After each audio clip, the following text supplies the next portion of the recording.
Life as a cop in the city doesn't just harden you, it armors you in cynicism, thicker than a bulletproof vest. That was me, Lena, a 35-year-old lieutenant turned private eye, carrying around a baggage of distrust larger than the cases I solved. My beat? Cheating spouses and human deceit. Not exactly the backdrop for a love story, huh? Then came Michael, Mr. Contemporary Art, into my life like a fresh brushstroke on a worn-out canvas. We met at this art show in New York. The place was packed with the kind of people who use words like postmodern and avant-garde without a hint of irony. I was out of my element, feeling more like a fish on a bicycle than a fish in water. Interesting piece, isn't it? That was Michael, breaking the ice as he stood next to me, gazing at what looked like a pile of trash artfully arranged on a pedestal. I glanced at him, then back at the art. If by interesting you mean I've seen better-looking garbage in an alley, then yeah, fascinating. He laughed, a rich, hearty sound that made more than a few heads turn. I'm Michael, he said, extending his hand. Lena. And before you ask, no, I don't get modern art. I'm just here to support a friend. That's refreshing. Most people here pretend to see things that aren't there. Ah, so you're an art truther? Our banter flowed effortlessly, and before I knew it, we were grabbing coffee, talking about everything and nothing. Michael was 40, looked like he stepped out of a GQ magazine, and had the manners of a bygone era. Fast forward 6 months, and I'm head over heels, living in a whirlwind romance that felt too good to be true. Michael had this old-world charm about him, reading me poetry, taking me to the most exquisite exhibitions, and treating me like I was the only woman in the world. One evening, in the middle of Central Park under a canopy of stars, Michael went down on one knee. Lena, will you marry me? I didn't even hesitate. Yes. Hell yes. The engagement was a blur of happiness. I found myself daydreaming about a future filled with love, kids, and laughter. But you know what they say about things too good to be true. My first reality check came in the form of Michael's mother, Evelyn. She was the ice queen incarnate, scrutinizing me with a look that could curdle milk. So, you're a detective.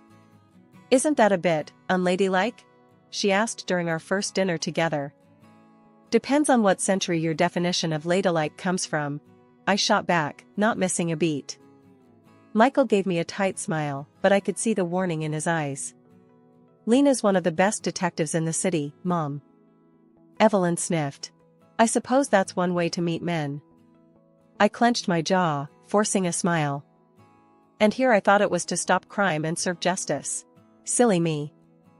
Dinner passed in a tense truce, with Michael playing peacemaker. As we left, he squeezed my hand. She'll come around, Lena. Give it time. Evelyn's visits were frequent, each one a little inspection tour of our life. It was a Tuesday evening, barely 2 weeks into our marriage, when she dropped by unannounced, her arrival heralding a chill in the air. Lena, darling, she began, her voice dripping with a condescension so thick you could cut it with a knife. I see you're still clinging to your little job. I had hoped marriage would have made a proper lady out of you. I was chopping vegetables for dinner, the knife in my hand suddenly feeling very appealing for reasons other than cooking.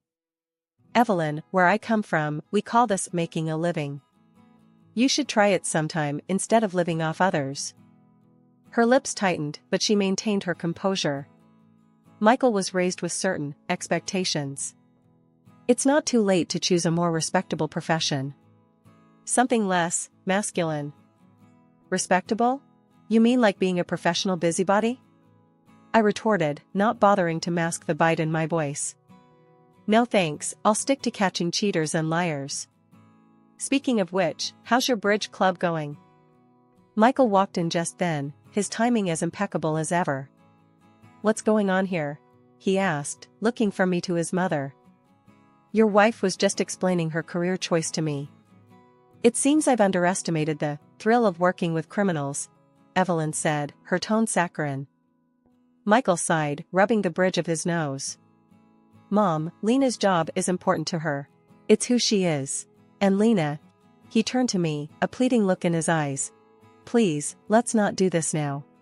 I wanted to argue, to tell him that his mother was crossing lines she shouldn't even be seeing, but I held back.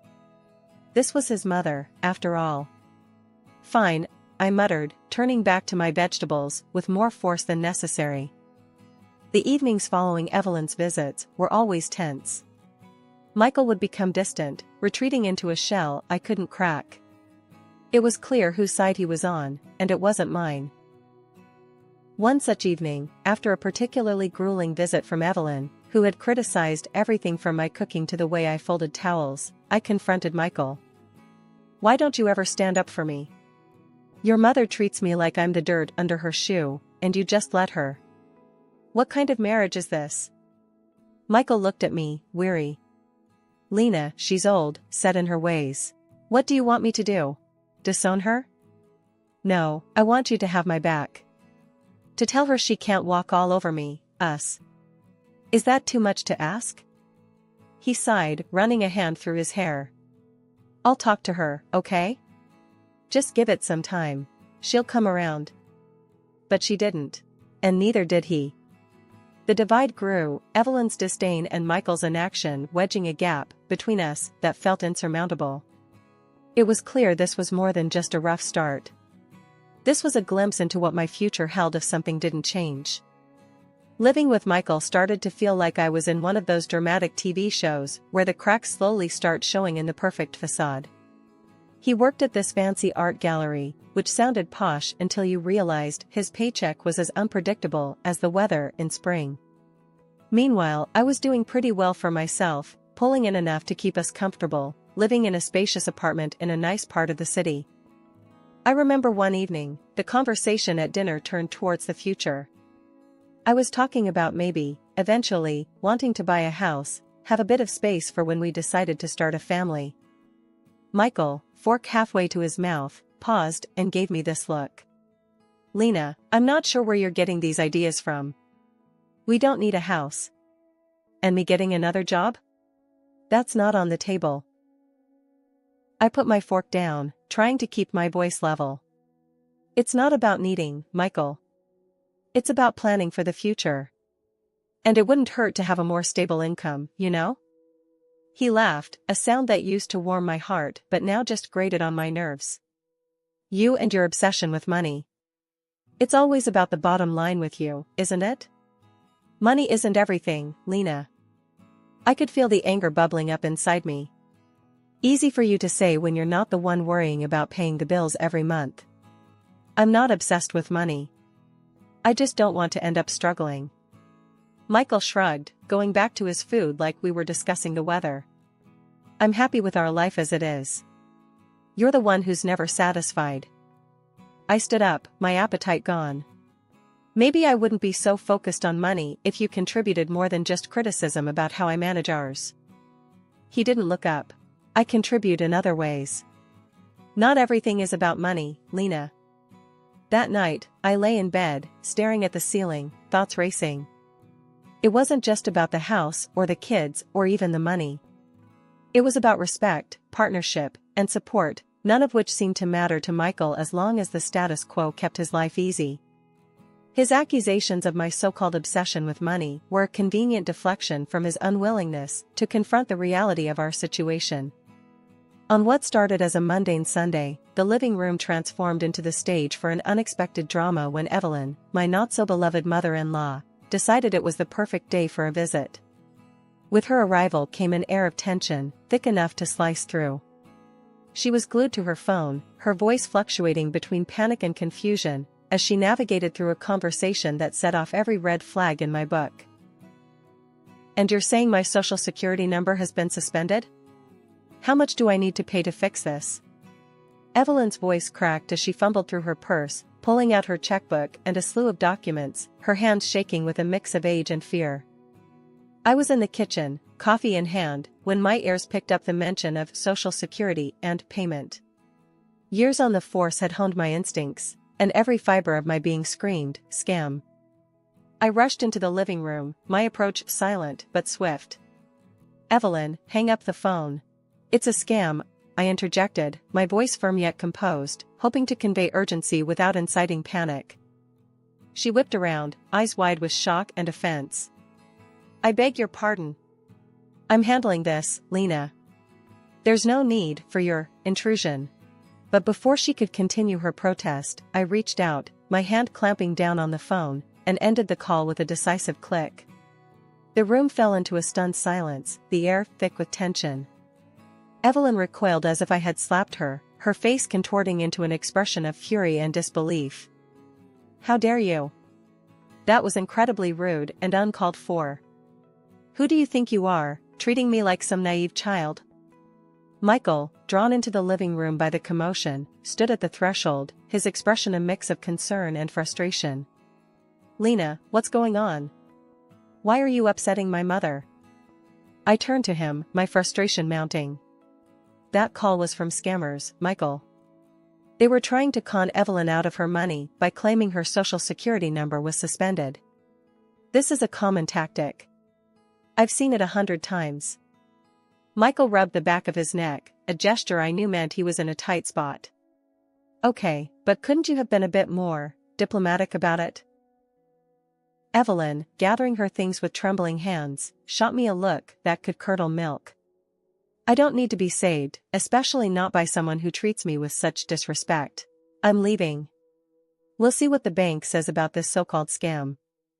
She stormed out, leaving a cold silence in her wake. Michael sighed, looking between the door and me. Lena, I know you meant well, but you have to handle things more gently, especially with my mother. I felt a twinge of guilt but stood my ground. I know it seemed harsh, but there wasn't time for pleasantries. Scammers rely on creating a sense of urgency. Hesitation could have cost her dearly. The next day, curiosity and a hint of guilt nudged me to call Evelyn. The phone rang 3 times before she answered, her voice cold and clipped. What do you want, Lena? I just wanted to check in after yesterday. Did you talk to the bank about the call? There was a pause, and when she spoke, her voice was laced with reluctant admission. Yes, I did. They confirmed it was a scam. But that doesn't change how you handled the situation. You were rude and aggressive. I pinched the bridge of my nose, a headache brewing at the edge of my temples. I'm sorry if I came across that way. I was just trying to protect you from getting scammed. These people are professional liars, and they're very good at what they do. Her response was a scoff, tinged with a begrudging sort of gratitude. Well, I suppose I should thank you for preventing a mistake. But don't think this means I approve of your methods or your attitude. Goodbye, Lena. The chill between Michael and me had settled in deep, turning our home into more of a frosty standoff than a warm haven. I clung to the hope that his upcoming birthday might thaw the ice, a chance to fan the dying embers of our relationship. Dreaming of a weekend filled with just the two of us, I planned every detail, hoping to rekindle what was once there. But as fate, or rather, Evelyn, would have it, she bulldozed through my plans with her own agenda, setting up a grand dinner at her mansion on a weekday, of all times. Knowing my schedule was jam-packed, it felt like a deliberate jab. I pleaded with her over the phone. Can't we just push it to Saturday? I'm swamped at work, Evelyn. Her voice was a mix of honey and ice. No, dear. This is when it's happening. Michael shouldn't have to adjust his birthday around your occupations. Biting back frustration, I found myself confiding in my boss, the only person who seemed to get it. He's seen enough deceit and betrayal to fill a noir novel, yet he understood the importance of this gesture. Go, he urged, with a knowing look. Do what you need to do.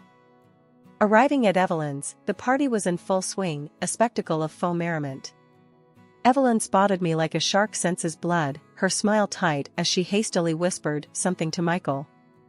There he was, Michael, my husband, ensconced by the fireplace, his arm around a woman who was clearly more than just a casual acquaintance. My heart twisted, but I steeled myself and approached. Michael, aren't you going to introduce me? I asked, injecting a calm I didn't feel into my voice. He jerked like he'd been electrocuted, his eyes wide. Ah, Lena, this is Aisha from the gallery, he mumbled, then turned to her. And this is, Lena, a relative. The room might as well have spun. A relative? Seriously, Michael? Your wife, remember? I couldn't keep the incredulity and anger from my voice, the words echoing louder than intended. A hush fell over the room, all eyes on us. Michael's face reddened, a mixture of embarrassment and irritation flashing across his features. You know, a real wife would have made her husband's birthday a priority, he retorted sharply, turning away as if dismissing me from his presence. Before I could recover, Evelyn slithered over, her voice dripping with disdain. You see, Lena, you just don't fit in here. Michael needs someone supportive, like Aisha, not, whatever this is. Her words were a slap, each one designed to cut. I think it's best if you leave. You're clearly not wanted here, she hissed, gesturing towards the door as if banishing me from my own life. You know what, Evelyn? Maybe you're right. Maybe I don't belong in a family that thrives on lies and deception. With dignity I barely felt, I walked out, the silence of the night wrapping around me like a cold embrace. After the debacle at Michael's birthday and the cold truth that followed, I knew I needed solid proof if I was going to end this marriage on my terms. The thought of tailing Michael myself was too much. I'm used to digging up dirt on strangers, not the man I once thought I'd grow old with. So, I turned to Dave, a colleague of mine with a knack for uncovering the most discreet affairs. Hey, Dave, I need a favor, I said, trying to keep my voice steady over the phone. Anything for you. What's up? His reply was immediate, the loyalty in his voice a small comfort in my storm of betrayal.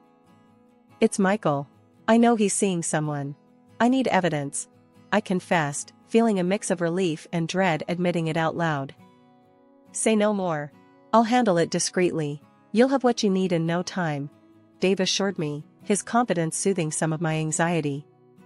True to his word, Dave delivered. Photos, audio clips, the works.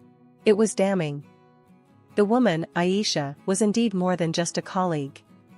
Worse, she was here illegally, looking for a quick marriage to secure her status. She was also a fraud. Part of me wanted to confront Michael, to throw the evidence in his face and watch him squirm. But then I remembered the condescending remarks, his dismissive attitude, and that smug look he always had. No, he didn't deserve my concern or my help. Filing for divorce felt like ripping off a band-aid on a wound that had been festering for too long. I demanded financial compensation for his betrayal. It was the least he could do after everything. The fallout was explosive. Evelyn, ever the dragon lady, took his side, painting me as the villain. But I stood my ground, fueled by the evidence and the injustice of their accusations. The ink on the divorce papers wasn't just dry, it was a testament to a new chapter one was desperate to write for myself. Opening my own detective agency wasn't just a dream come true, it was a rebirth, a new dawn, from the ashes of my past life with Michael. The agency quickly gained a reputation for discretion and effectiveness, a reflection of the lessons learned from my personal saga. One day, as the sun poured into my new office, illuminating the framed license on the wall, Jessie, my right-hand woman and friend, popped her head in. Boss lady, you've got a minute? We've got a potential big case. A woman suspecting her husband of having an affair.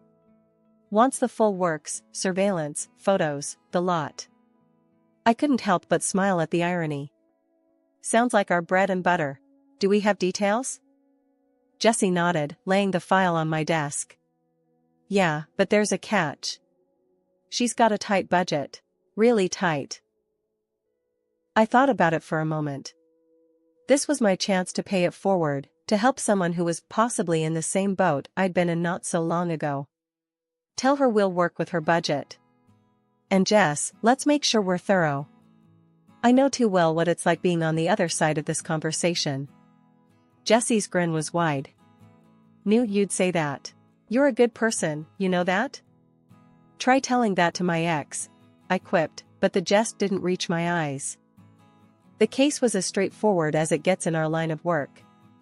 Infidelity, secrets, and lies, a pattern I'd become all too familiar with.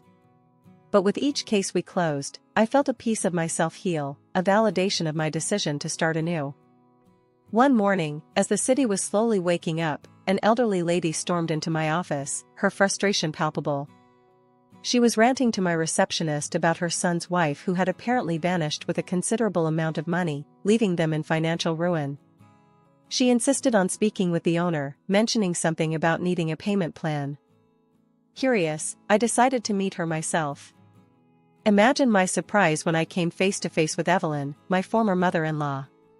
The shock in her eyes mirrored mine, but embarrassment quickly took over her features. "I run this agency, Evelyn. How can I help?" I managed to say, my voice steady despite the turmoil inside. Recognition dawned on her, followed by a flicker of shame. But, true to form, she recovered quickly, her desperation making her bold. "Lena, you have to help me find her, the woman who ran off with my son's money. Michael's in shambles. Do it for family's sake, without charge." The audacity of her request left me speechless for a moment. The same woman who sided with Michael without a second thought now stood in my office, asking for a favor as if the past had never happened. "Evelyn, first, we're not family. Second, I run a business, not a charity for wayward ex-in-laws," I responded, my tone firm. The irony of the situation wasn't lost on me, but I wasn't about to let old wounds dictate my decisions. "But Lena, after everything, can't you do this one thing? It's the least you could do," she pressed, her voice a mix of plea and demand. I couldn't help but laugh, albeit bitterly. "The least I could do? Evelyn, after your son cheated on me, you expected me to just forgive and forget? I suggest you go to the police. They're better equipped to handle missing persons and fraud." She stood there, flabbergasted, as if the thought of me refusing her had never crossed her mind. "But Lena..." "No, Evelyn. I learned a valuable lesson from Michael and from you, never to trust scammers and liars. It's time you learned the same," I interrupted, my decision final. Life indeed comes full circle, but it's up to us to decide how we close that loop. For me, it was by standing firm in my values and looking forward, not back. A week had barely passed since Evelyn's little episode in my office when my phone buzzed with a number I'd thought I'd erased from my life. Michael. Seeing his name flash on the screen was like stepping back into a world I'd left behind. Curiosity got the better of me, and I answered. "Michael, what do you want?" My tone was guarded, ready for whatever spiel he had prepared. "Lena, I've been thinking, a lot. I want us to start over, get back together. Have kids, you know?" His voice had that old familiar blend of hope and something I once mistook for sincerity. I couldn't help but let out a snort. "Really? And where would we live in this fantasy of yours?" There was a hint of excitement in his reply. "Oh, it's all planned out. We'll live with my mom at first. Save some money, then you can buy us a big house. It'll be perfect." I laughed, louder this time, the absurdity of the situation hitting me full force. "You're just as arrogant as ever, Michael. You think I'd come back, just to play house with you and your mom, and then foot the bill for a big house?" He stumbled over his words, the desperation clear in his voice. "But Lena, I've changed. We can fix everything. Please." The silence stretched between us as I considered the years wasted, the tears shed, and the painstaking journey to rebuild myself from the ruins he'd left behind. "Michael, you haven't changed a bit. Goodbye." With that, I hung up, the finality of the gesture sealing the door on the past. As the silence settled around me, a sense of peace enveloped my heart. The call, absurd as it was, served as the ultimate validation of my growth, my resilience, and my independence. I had built a new life, a successful career, and reclaimed my sense of self, none of which would have been possible had I stayed trapped in a marriage that diminished me. Michael's call was nothing more than a blip on the radar, a fleeting reminder of how far I'd come. The future stretched out before me, bright and filled with promise, a blank canvas ready to be painted with new dreams, new challenges, and new achievements. As I turned my attention back to the work that had given me purpose and a sense of belonging, I knew that whatever came next, I was ready. After all, the best revenge is living well, and I intended to do just that.